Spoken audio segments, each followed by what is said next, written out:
News India 27 नव्या पिढीचं नवं माध्यम। शहरात एकीकडे पाण्याची काटकसर सुरू असताना दुसरीकडे जेल रोड शिवाजीनगर येथील मॉडेल कॉलनीतील मनपाचे जलकुंभ सोमवारी सायंकाळी पूर्ण भरल्यानंतर त्यातून ओव्हरफ्लो होणारे पाणी हे आउटलेटऐवजी टाकीतूनच खाली पडल्याने रहिवाशांमध्ये भीतीचे वातावरण निर्माण झाले। यामुळे हजारो लिटर पाणी वाया गेले। जेल रोड शिवाजीनगर मॉडेल कॉलनीतील श्री विघ्नहर्ता गणपती मंदिरामागे मनपाचा 10 लाख लिटरचा जुना जलकुंभ आहे। याच जलकुंभ शेजारी नव्याने 20 लाख लिटर जलकुंभ उभारण्यात येत आहे। जुन्या जलकुंभातून परिसरात पाणी पुरवठा केला जातो।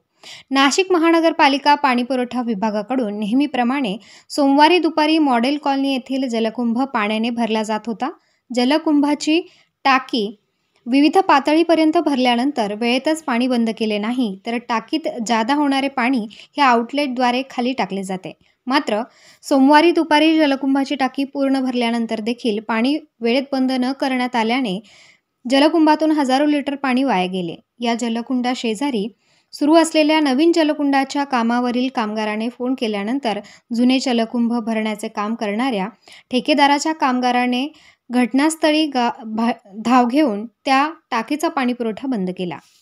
Hemant Kalmegh, new India Marathi, Nashik.